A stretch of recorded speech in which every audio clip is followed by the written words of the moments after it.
Good evening, everyone. It's 6 o'clock, and I would like to call this special meeting of the Lansing School District Board of Education to order.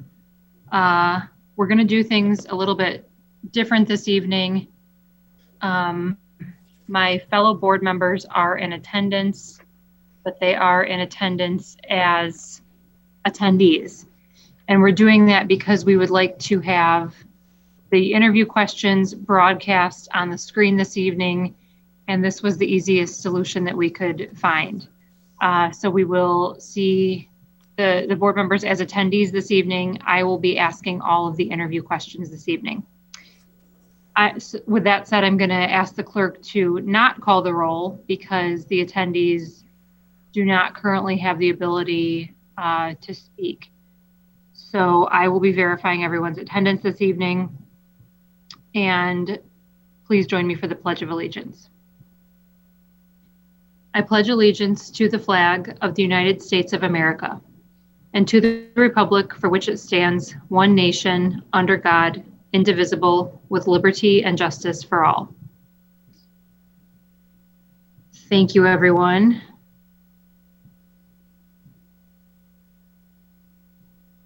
So we will be conducting our first round of interviews for the Lansing School District's new superintendent this evening.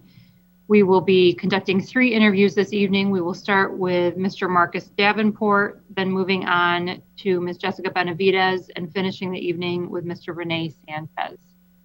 Jay Bennett is our consultant from the Michigan Association of School Boards. Jay is going to make a few remarks before we begin. Jay, go ahead. Thank you, President Lawrence. Good evening, everybody. Welcome to our first round of interviews with our 3 candidates for the evening. I just want to remind all the board members that we will be discussing the interviews after the 3rd interview tonight for just a little bit. So I want to take some time to recap our 3 interviews tonight. So after we are done with the 3rd interview, please don't run away. And we'll have that discussion tonight. And then we have 2 more interviews tomorrow night. And then at the end of the 2nd interview tomorrow night, we will discuss the 2 interviews from last night and then also decide who we'd like to have come back for our 2nd round of interviews. And we will also be able to have a discussion around how we want to do our 2nd round of interviews because of the restrictions being lifted today. We will be able to do these face-to-face with still some restrictions, but we can talk more about that tomorrow and how that's going to look as it relates to having our candidates come in for the 2nd round and doing in-person interviews for that. So with that, I turn it back over to you, President Lawrence, and we're ready to go. Thanks, Jay. Just to remind fellow board members, we will be having discussion after we conclude our 3rd interview this evening. So I will have you rejoin as panelists after our 3rd interview. So we will get started this evening with Dr. Marcus Davenport. All right, thank you so much for this opportunity. If I could stop you for 1 minute, Dr. Davenport, I have some just opening remarks that I'm going to make. Okay. Welcome, community members. Thank you for taking the time to join us for the first round of interviews of Lansing School District's superintendent search. Please note that members of the audience who wish to provide feedback may complete an interview feedback form following each interview. The forms are virtual and the link will be provided in the Zoom chat box. After completion, they will be distributed to all board members. Also, I, as board president, will be asking all of our questions this evening. And now we will start with Dr. Marcus Davenport. Dr. Davenport, do you have the ability to turn your camera on? Yes, I am. Right now, the way this is set up, I am not able to make any changes at all. And so I've been in since 5:45, and I don't see my video. There's no options for me at all. Okay.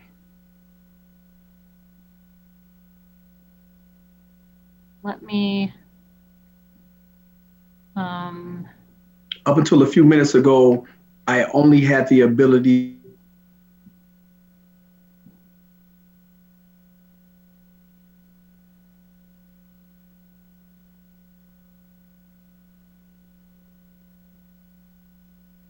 there we go. I see you, but I don't hear you.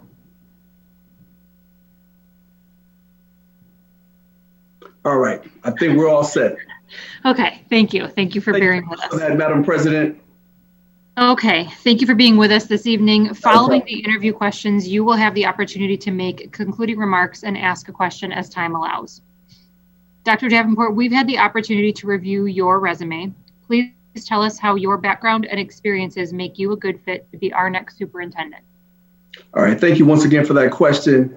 I feel that my experience as a superintendent in Beecher Community Schools over the last 3 years has provided every necessary tool for me to be a successful superintendent in the Lansing School District. I've had to overcome a deficit. I've had to overcome a district that had instructional challenges as well as facilities challenges. And so we have been able to collaborate as a team to create a productive learning environment for our students, to gain the proper support from community members, and to change the way people feel about our district. And so I believe that that skill set, along with my career as an educator in Detroit Public Schools, Atlanta Public Schools, Southfield Public Schools, as well as the Cobb County schools outside of Atlanta, Georgia, has provided me with every necessary tool to be a successful educator in the Lansing School District,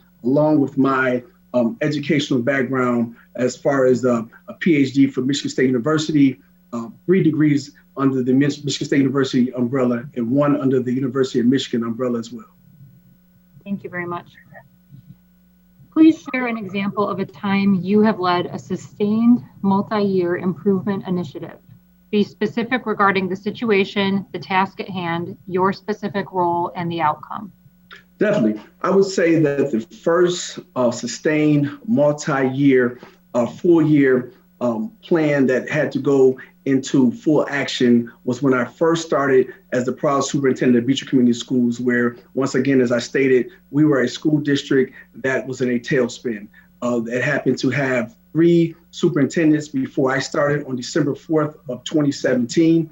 And so I had to take on the task of rebranding our district and making sure that our community felt that we were a product that was worth supporting, that we were an academic institution that would not just preach some things, but actually have documented practices of what we were preaching. And so how do we begin that process? We began that process by making sure that we took advantage of our social media. We took advantage of creating flyers and informational letters to parents to help them understand the vision and the mission that we were on. And we were able to provide our parents and community members with evidence of our success and our growth throughout that process. So that was probably the most important task that I had when I began as superintendent of Beecher Community Schools, to ensure our community that we were going to make concrete changes to provide our students with exactly what the community deserved.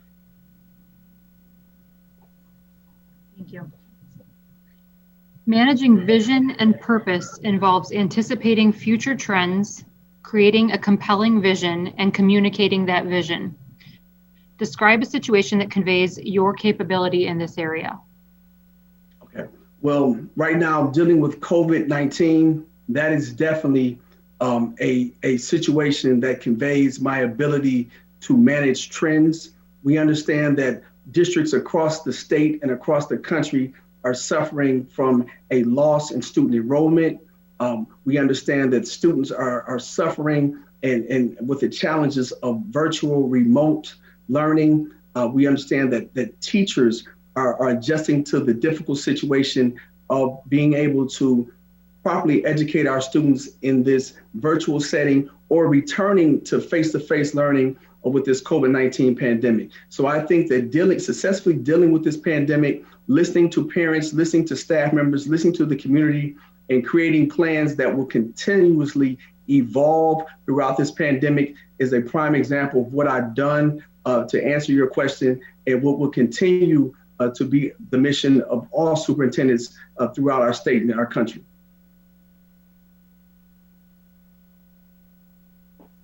Thank you. Please tell us what the term culturally competent means to you. Give an example of how you demonstrate this characteristic and your experience in bringing a diverse group of people to consensus on a difficult issue. Definitely. Culturally competent. That is something that's so important in today's society, especially with the ever-changing demographics of our country. When I think about that, it's and what I've done in my career, it's constantly being a student, not making assumptions about individuals, but being willing to listen and learn from others, being able to research and gain information to combat misconceptions that many people have as human beings about others. When it comes to being able to work with individuals, my philosophy as a superintendent is that it's about talent and integrity, not about your race, not about your socioeconomic status, not about these other things that would divide individuals. So when you are culturally competent, you are willing and able to listen, learn, research, so that you can continuously grow. This is an ongoing task for all leaders, is to be more educated about others, to be able to sit in rooms with others and learn and share ideas. And that is the key. And that is something I've been able to do in Beecher Community Schools. That's what I've been able to do throughout my 21 plus years as an educator in multiple school districts. Listening, learning, working with others, and constantly communicating. Thank you. Tell us how you maintain visibility and accessibility for staff, parents, and community groups. Definitely. One thing that I've been able to pride myself on as a former principal in Detroit Public Schools and the current superintendent of Beecher Community Schools is visibility as a superintendent. I think that a superintendent should be accessible to the community. Parents who call, they should receive a return phone call. That is something that I've been known for within my tenure, attending community events, being very visible as far as visiting classrooms, visiting schools, and being a problem solver as a boots on the ground type of leader. I have a model that I am not afraid to get my slacks dirty as a superintendent. So with that being said, I believe that you inspect what you expect. So what that means is that I am very visible, active within my community, within the school classrooms. Even today, I spend time in our virtual classrooms since the vast majority of our district is virtual. Yesterday, I spent time in our face-to-face supplemental resource classrooms because I have to have a thorough understanding of what's going on in my district at all times. I ride the bus. I do whatever is necessary so that I am not just the superintendent that people see in the office setting, but an individual that is truly boots on the ground and one that is trying to learn constantly from the community.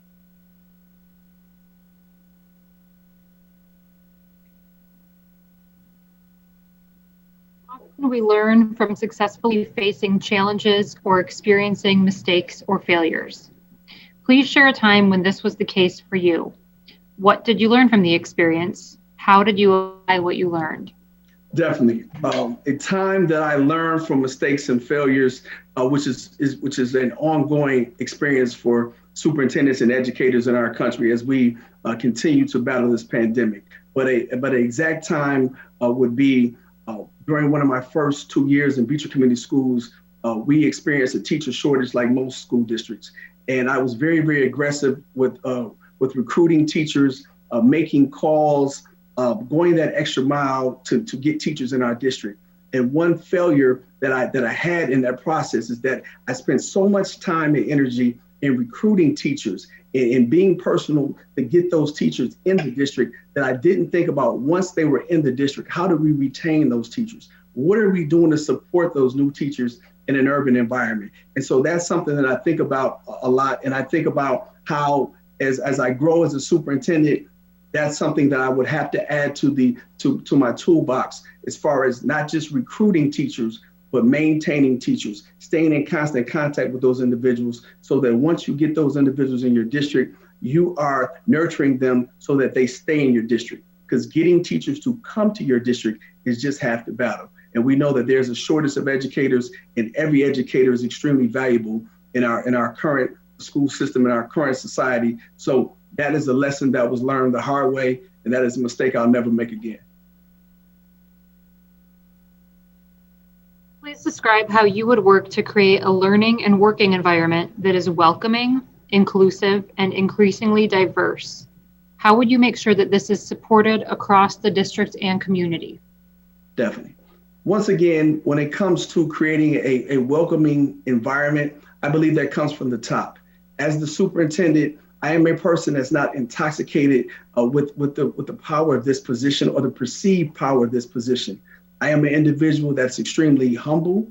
I'm an individual that is very approachable. So I think that that is the key, that individuals of all backgrounds are able to communicate with the superintendent, are able to have sit-down meetings with the superintendent. One thing that I've done in my career in Beecher Community Schools is that there's times that I have open meetings where my secretary would have to schedule 30-minute blocks, especially during crucial times in our district where there was a lot of questions that needed to be answered. And I would allow individuals to sit in my office and we would have those face-to-face discussions. Because sometimes when you're creating this community where you really have support and buy-in from all the community stakeholders, an email, a letter, a Facebook post is not sufficient.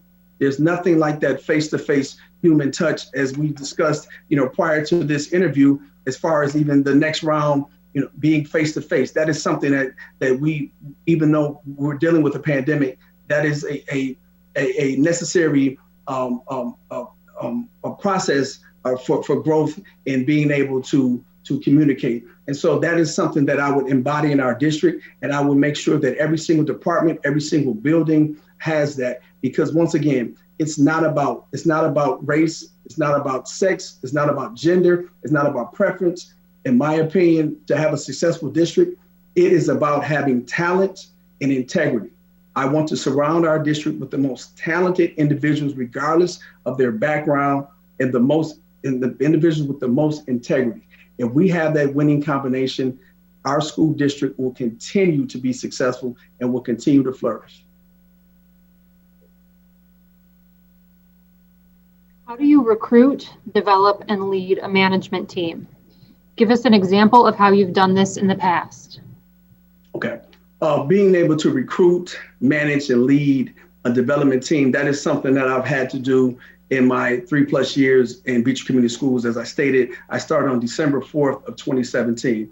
So with that, being a district that was in a financial deficit, I wasn't blessed to have an abundance of staff. So I had to take on many roles. And many individuals on our administrative team had to take on many roles. So part of that recruitment is you just show individuals that they're valued.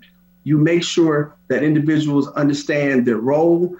They understand what is going to be required, and you don't take the credit for things that people within your organization are creating. You make sure that those individuals get the proper accolades for their hard work and determination. So that is something that I've done throughout my career in Beecher Community Schools. And that is how you build a team. That is how you continue to keep a team healthy and working in the right direction. And then I also believe that it's important that everyone feels a sense of pressure. We are dealing with children's lives. This is serious business each and every day. And so the same pressure that I expect from you as the board president, that I expect from board members and community members for us to constantly get better, that is the same pressure that I apply to my team and individuals under my leadership, because I just feel as though we are dealing with the pandemic. We are dealing with a great deal of obstacles in many school districts. And I've done research. I have done my research on Lansing Community Schools as well, Lansing School District, excuse me. And there were obstacles that existed before the pandemic. So we know those obstacles don't go away. They're exacerbated now during the pandemic. So there must be pressure, there must be expectations, and there must be that healthy sense of competitive nature that we're pushing each other to do better. That's what I do on my team, and that's what I will continue to do in my tenure as superintendent, wherever I land. Describe how you go about engaging and affirming staff members, union members, and union leadership. Definitely. Let's start with union leadership first, because that is very important. And when you think about the city of Lansing, Lansing has a rich history of the automotive industry. My grandfather, who was somebody I idolized my entire life, he worked in the Oldsmobile plant and raised a large family off of that income. So I understand the importance of unions. My philosophy is that I work hand in hand with the unions. I don't mind meeting with the unions on a regular basis. That is something that you do not have. You do not have a successful school district if you don't have that partnership with your teachers union or whatever other unions that exist. So, and I use that same philosophy for any other groups. It's important to let people have a seat at the table when it comes to decisions.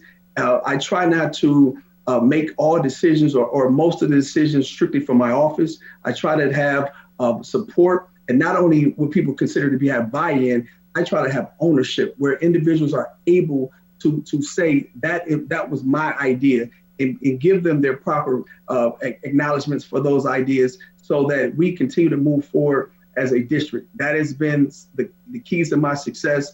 And that is some of the major reasons why I've been able to do such a fast turnaround in Beecher Community Schools in a short period of time, is being able to have a seat at the table with all stakeholders. That is something that's vital for immediate changes.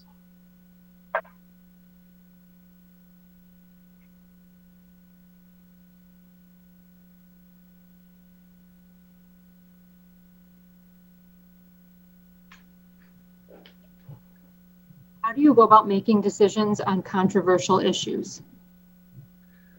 Well, we understand that as a superintendent, that is part of the business.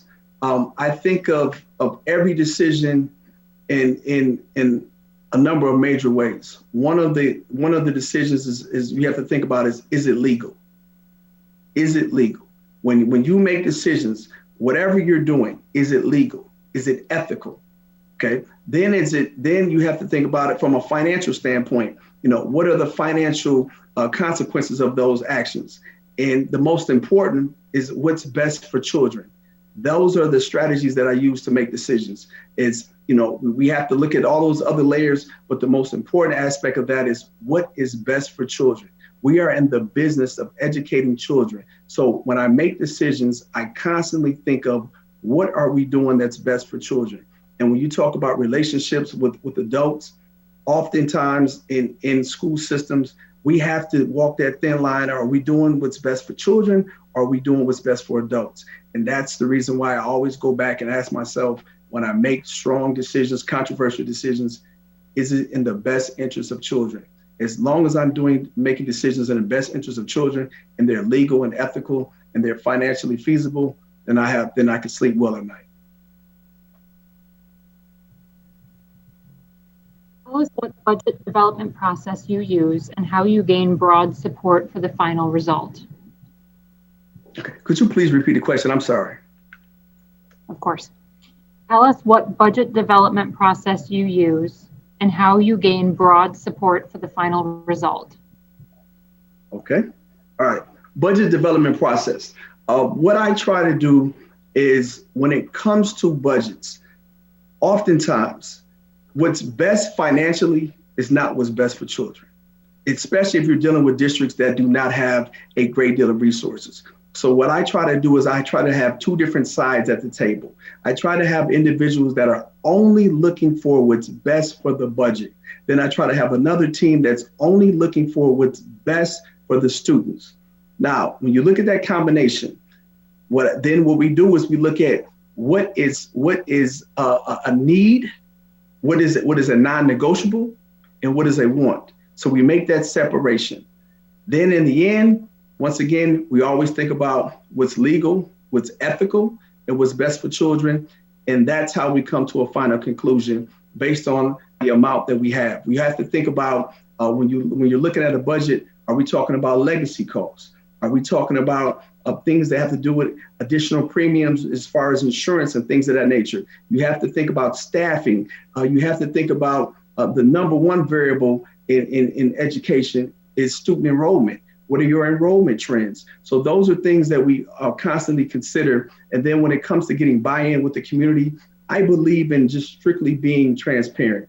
This position is too difficult for secrets. This position, especially in my opinion, if you're a superintendent that's truly dedicated to making change, it's too much to have secrets. That's too much wasted energy. And our students today can't afford for adults to have wasted energy when we're in a fight for their educational future. Once this pandemic is over, and that fight was taking place prior to the beginning of the pandemic. So the key is to be transparent. I believe at board meetings, the community should also always be aware of how we're spending our funds. They should always be aware if we're making changes to any form when it comes to of spending. If we're having outsourced partners, if we're having consultants, whatever it is that we're doing with those public dollars, I think is very important that we're extremely transparent, and that's what I pride myself on, and that's how you receive support in the community. Because if it's best for children, and if it's no secrets, and it's very transparent, I believe it's easier for you to gain support.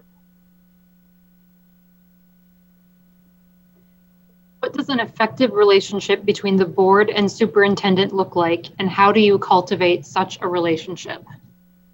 Definitely. I can say as a person that is in their third a full year, and by the time June 30th will arrive, it would be close to 3.5 years as a superintendent of Beecher Community Schools. The key is being transparent, is being honest. And I believe in over communicating with my board. There should be no secrets. And I think if you do that and understand that it's a two-way street, unfortunately, we have to be realistic and say that the relationship between a board and a superintendent, the board, they are the superiors.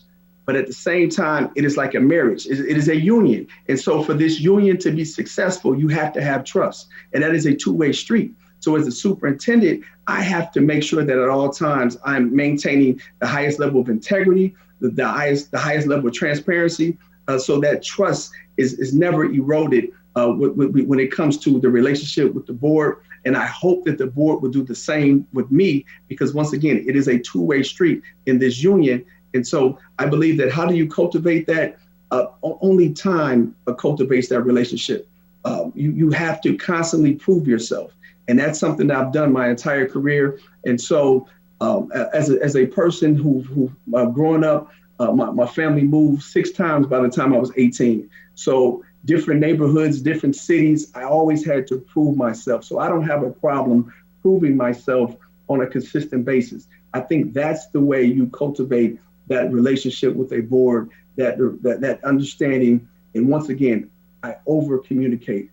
I'd rather give you too much information than not enough. I think it's more difficult when you receive surprises in the community about situations that you could have been informed about. So that's what I try to do, is over communicate, be consistent, be very transparent, and continue to operate on a high level of trust.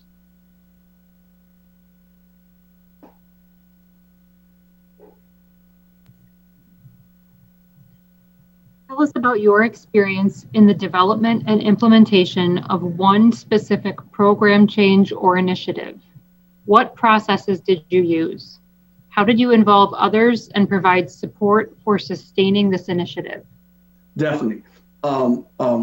There's so many that I could go to as a superintendent in Beecher Community Schools, but I will go back to my experience in Detroit Public Schools as one of the first 4 elementary schools as a principal to have a Montessori. And and I know that Lansing School District has a Montessori program as well. But at the time, many people thought that an urban district like Detroit could not have a successful Montessori program. And I can remember just trying to recruit parents for this particular program and helping them understand what the program entailed and how it would benefit their students. And I had to overcome a lot of stereotypes as people have perceptions about how urban students operate and what their capabilities. And so that was one of the most successful initiatives in my career, is being able to have that Montessori take place and have parents in urban environments who have never been exposed to those type of programs see their children flourish in ways that they didn't think was possible. And so I use that tool going forward in everything I do, is that I try not to allow my any organization or any students that I represent to be stereotyped.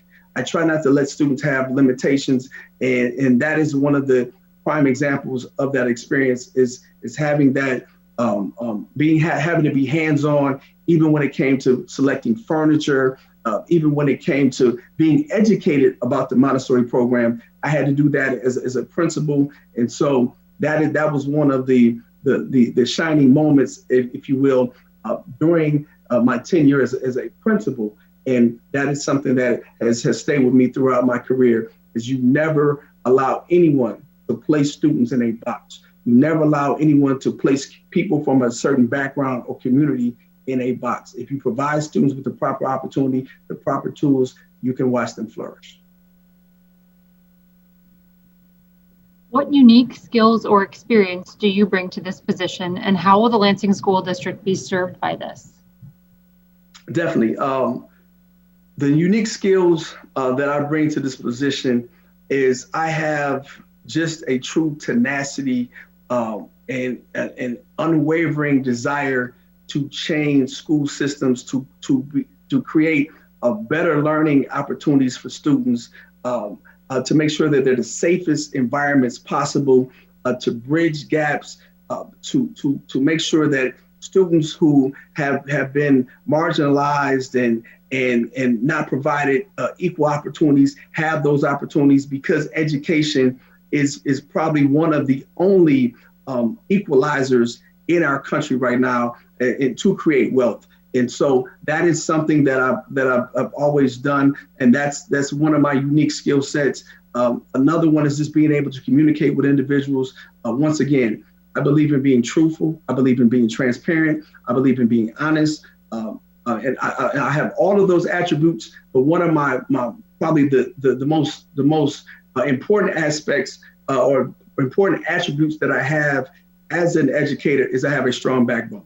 And I believe that as a leader in any community, when you're dealing with controversy, when you're creating change, you must have that strong backbone. You must be willing to listen. You must be willing to collaborate, but you must stand firm on the items that are non-negotiable in your eyes. And that's who and what I am as a leader. Is I will continue to push. I have a tremendous drive that public education means a great deal to me, and I want to see things change and students that have never had opportunities have opportunities.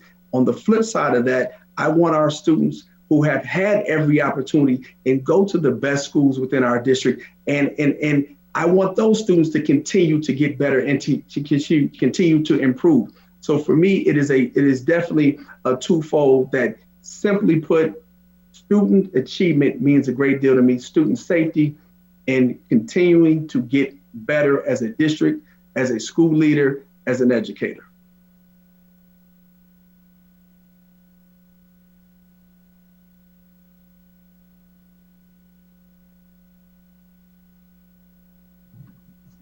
Tell us how your previous professional experiences in the classroom have influenced you as a leader. Definitely. I've had a very diverse experience as an educator, teaching in Detroit Public Schools. I started in 2000 when things were a lot better for educators, and at that particular time, for a short period, there was actually an abundance of teachers. So it was, instead of dealing with the teacher shortage that we're dealing with now, there were almost too many teachers, and so you would either get laid off or you would be switched to different buildings throughout my early career. And so I had experience to teach in an area of Southwest Detroit. I was moved to this area due to the lack of individuals being able to fit the qualifications needed to be in that area. And if you're familiar with Southwest Detroit at all, based on the restaurants and the cultural centers in that area, it has the name of Mexican Town. And so I was an individual that had no experience teaching in the Latino community at all. And I was very fearful, even as an African-American man, as a minority, because I never had any experience in that particular area. And so I was determined once I was transferred there to be the best educator that I could possibly be. I learned the culture in a miracle fashion. I learned Spanish without having any true Spanish background. And it's amazing what you can do when you put your heart and soul into reaching children. So that experience has helped me throughout my career, that I try not to ever stereotype individuals. I try not to ever put limitations on what our students can do. And I take that experience from Southwest Detroit. I take that experience from having to teach on the west side of Detroit, teach on the east side of Detroit, the north end of Detroit, having to do my student teaching in Flint, in the city of Flint, on the northern end of the city of Flint.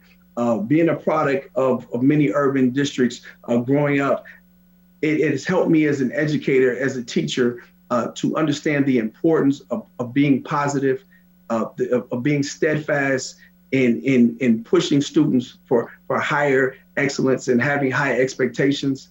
And so those are some skills that I've taken into being a principal, taken into being a superintendent, and I will always be a teacher at heart.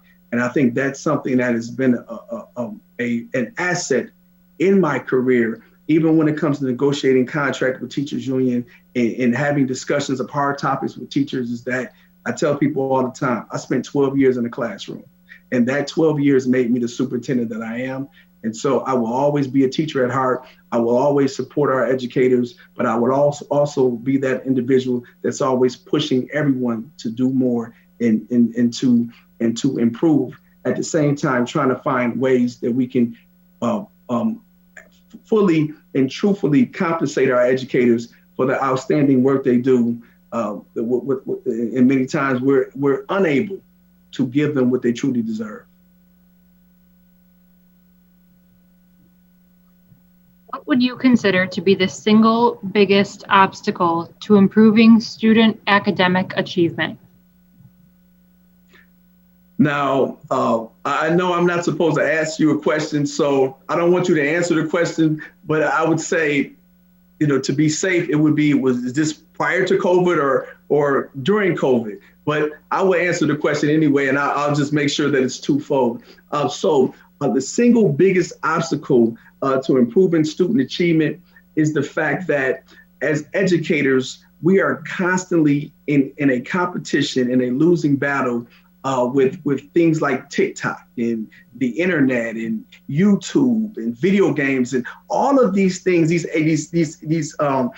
tools that are exciting and they're innovative and they're constantly changing.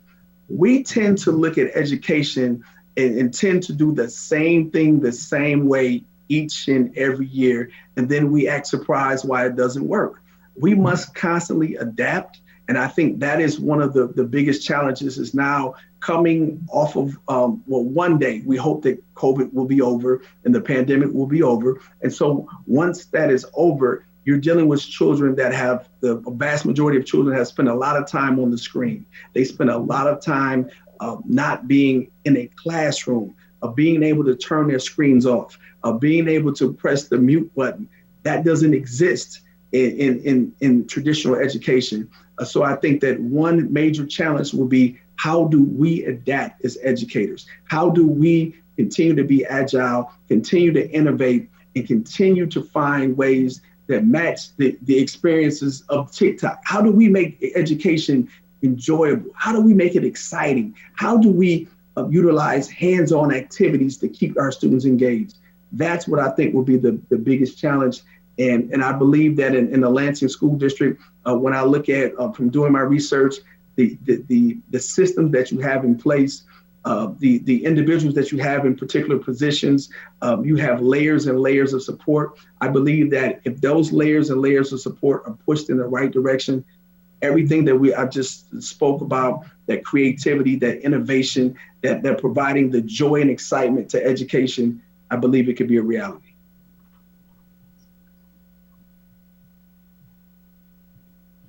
We appreciate your interest in becoming our next superintendent. Do you have any questions for, it's supposed to say us, but I'll say me because I'm the only one who can talk right now. My question would be, what do you look for in a superintendent? I know that's a question that you probably should not answer right now because there will be other people, candidates for this. But I would just really like to know what is the mission? What is the goal of the school board? I've had a chance to work with a school board in Beecher Community Schools, individuals that I've created a strong bond with, and I would like to say that it's important to understand what does the board really want, because we go through processes in school districts, and you have to forgive me for being as candid as I am, but we go through processes in school districts where we say we want change. We say we want an innovative leader. We say we want an individual that's going to come in and have a strong backbone and demand excellence in our district. But at the same time, there are other politics that go on behind the scenes that sometimes we do things that it's just an exercise in an exhibition for the public. So, my question would be, and I don't expect you to answer it, but what does the board really want in their superintendent, and how dedicated is our board or this current board to really creating change and really changing lives and making a difference and making the capital city the epicenter of excellence in our state? For our board, we have a pretty large board. We have a 9-member board with a lot of. I know. I did my homework. I know. We have a lot of diversity. We have members who've been on the board for almost 20 years, and we have members who've been on the board. We had a new member just elected in January, or in November, and she took her seat in January. So we have a lot of ideas. We have a lot of goals as a board because there are so many of us with a lot of different priorities. But in Lansing, we have kind of a balancing act between, as you're saying, moving forward, creating change, making education exciting, and making it compete with TikTok and those other things. But we also have a rich history that we're very proud of, and we have programs that we're very proud of, such as the Pathways. So we started this process of hiring a new superintendent a year ago, almost exactly a year ago. I think it was 51 weeks ago. And did not hire a new superintendent last year because we were in a tailspin along with everyone else in the world. So this has given us an opportunity to step back and re-examine our district and kind of figure out where the fault lines are and figure out what it is that we want to preserve.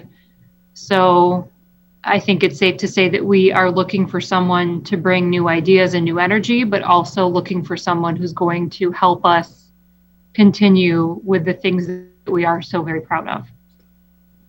So I know that's not a great answer. I'm a lawyer, so I guess I'll give you the lawyer answer. What are we looking for? It depends. But I'd like to thank you very much for your time this evening.